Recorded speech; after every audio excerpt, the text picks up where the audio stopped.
Hello বন্ধুরা, আশা করি সকলে সুস্থ আছো, ভালো আছো। সঞ্চিতা সহজ রেসিপি চ্যানেলে তোমাদের সকলকে স্বাগত জানিয়ে আজকে দেখো আমি তৈরি করেছি চিকেনের পুরভরা একটা পরোটার রেসিপি। এই রেসিপিটি এতটাই টেস্ট তৈরি হয়েছিল বন্ধুরা, আর এত সফট, ভেতরটা পুরো নরম পুড়ে ঠাসা, অথচ একটুও পুর বেরিয়ে আসেনি। তোমরা দেখতেই পাচ্ছ প্রত্যেকটা পরোটা একদম কিন্তু তৈরি হয়েছে একদম ভেতরেই পুর, একটুও বাইরে বেরোয়নি, আর প্রত্যেকটাই ফুলেছে। কিভাবে এত সুন্দর একটা পরোটা তৈরি করলাম, আর বাচ্চা বড় প্রত্যেকের ভালো লাগবে।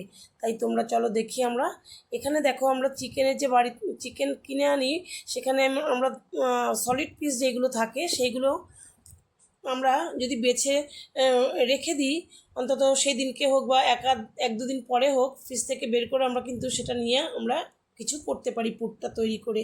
তো আমিও সেরকমই করেছিলাম, 4টে পিস আমি রেখে দিয়েছিলাম আগের দিনকে। পরের দিন আমি এই পিসগুলোকে দেখো পেস্ট করে নিয়েছি। প্রথমে আমি ভেবেছিলাম মোমো মতনই কিছু একটা করব, তারপরে ভাবলাম না, একটা পরোটার মতন করে দিই পুর ভরে। তো এই দেখো চিকেনের পিসগুলোকে আমি পেস্ট করে নিলাম, শুকনো অবস্থাতেই মিক্সিতে পেস্ট করে নিয়েছি। তারপরে আমি এখানে কিছু জিনিস নিয়েছি, দেখো কুচিয়ে নিয়েছি পেঁয়াজ, টমেটো, রসুন আর আদা, সঙ্গে নিয়েছি কাঁচা লঙ্কা। এগুলো কুচিয়ে নিয়েছি সব, এগুলোকেও আমি কিন্তু মিক্সিতে পেস্ট করে নেব। তারপরে পেস্ট করে নিয়ে আমি ওই চিকেনটা যে পেস্ট করে রেখেছি তার সঙ্গে মিশিয়ে নেব। দেখো আমি পেস্ট করে তোমাদেরকে দেখাচ্ছি। তোমরা বন্ধুরা যারা দেখতে শুরু করেছো একটা লাইক দিয়ে দিও, আর তোমরা কমেন্ট করে জানিও যে তোমাদের রেসিপিটা কেমন লাগছে দেখতে। নতুন বন্ধুরা কিন্তু থাকলে তোমরা সাবস্ক্রাইব করে অবশ্যই পাশে থেকো। দেখতে পাচ্ছ চিকেনের সঙ্গে এটাও পেস্ট করা হয়ে গেছে। এবার এটাকে আমি মিশিয়ে নিচ্ছি, চিকেনের সঙ্গে মিশিয়ে খুব ভালো করে নেড়ে একদম মশলাটাকে মিশিয়ে নেব। তারপরে আমি এর মধ্যে একটু দেখো 1/2 চামচ গোলমরিচের গুঁড়ো দিয়ে দিলাম। গোলমরিচের গুঁড়োটা দিয়েও সেটাও খুব ভালো করে এবার মিশিয়ে নিলাম। তার সঙ্গে দেব পরিমাণ মতন নুন। তোমরা তোমাদের যতটা পরিমাণ থাকবে সেভাবে তোমরা নুনটাকে দেবে।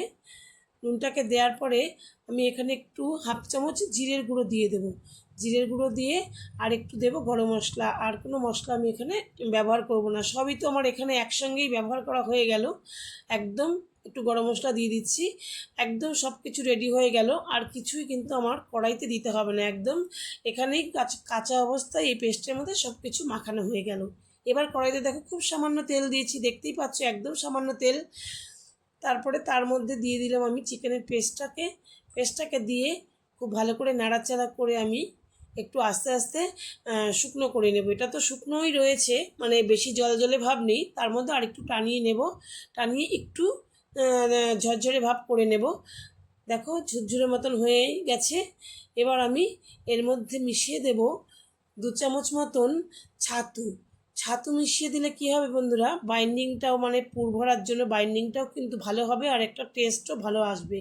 ছাতুর একটা যে গন্ধ, এরকম ভাজা ভাজা হলে খেতে খুব সুন্দর লাগবে।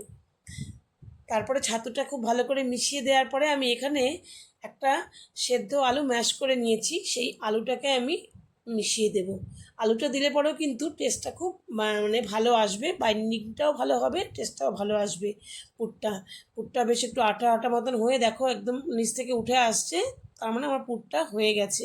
এবার আমি পুরটাকে নামিয়ে ঠান্ডা করে নেব একটা থালার মধ্যে নিয়ে, ঠান্ডা করে নেব। আর আরেকদিকে এবার দেখো, এবার ময়দাটা আমি নিয়েছি একটা থালার মধ্যে, পরিমাণ মতন আমি নিয়ে নিয়েছি।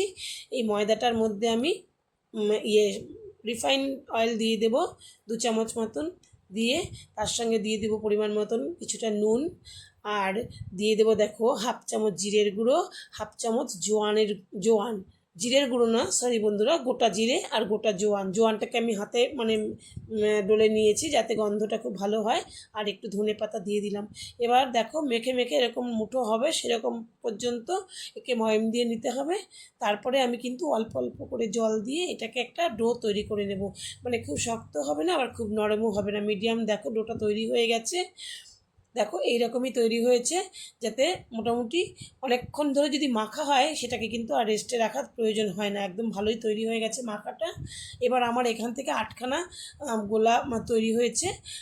এবার আমি এগুলোকে ভালো করে হাতে পাকিয়ে নেব, পাকিয়ে নিয়ে একটা একটা করে আমি বেলে নেব। তো আমি দেখো এই পুরটাও ঠান্ডা হয়ে গেছে।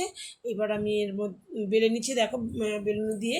এখানে কিন্তু আমি তেল বা ময়দা কিছুই নেব না, যেহেতু ময়ামে আমি তেল দিয়েছি, তাই আমার কিন্তু লেগে যাবে না এর মধ্যে, বেলুনির মধ্যে একটু লেগে যাবে না। তা দেখো এবার একটু পুর দিয়ে দিলাম একটা করে দলা মতন নিয়ে। এবার দেখো মুখটাকে খুব সুন্দর করে আটকে দিলাম, আবার গোল করেই নিলাম। এবার চেপে চেপে হাত দিয়ে একদম স্প্রেড করে দিলাম পুরটাকে ভেতরে। তারপরে দেখো এমন হালকা হাতে বেলতে হবে যাতে পুরটাকে না বেরিয়ে আসে। মানে একবার এপিট ওপিট করে ঘুরিয়ে ঘুরিয়ে সুন্দর করে বেলে নিচ্ছি। দেখেছো, একটু লুচির থেকে একটু বড় সাইজের আমি সব কটাই বেলে নিয়েছি বন্ধুরা এভাবে। এবার কিন্তু গ্যাসে আমি একটা প্যান বসিয়ে দিয়েছি। দেখো শুকনো অবস্থাতে আমি একটা প্রথমে ভেজে নেব, শুকনো অবস্থাতেই এপিট ওপিট করে ভেজে নেব। তারপরে একটুখানি ভাজা হয়ে গেলে উল্টে দেবো। দেখো বন্ধুরা, একটু এক পিঠ হয়ে গেলে আবার উল্টে দেবো। এপিট ওপিট করে ভেজে নিয়ে তারপরে আমি খুব সামান্য, মানে হাফ চামচেরও কম তেল আমি এর মধ্যে দিয়ে দেবো। টেস্টের কিন্তু বন্ধুরা একটুও হেরফের হবে না, তোমরা এভাবে করে দেখো। এরকম কম তেলেই কিন্তু খুবই সুস্বাদু হবে, খুব ভালো লাগবে। আশা করি রেসিপিটা তোমাদের ভালো লেগেছে, আর তোমরা এভাবে করে দেখো। আর সকলকে ধন্যবাদ আমার রেসিপি দেখার জন্য। দেখা হবে পরবর্তী ভিডিওতে।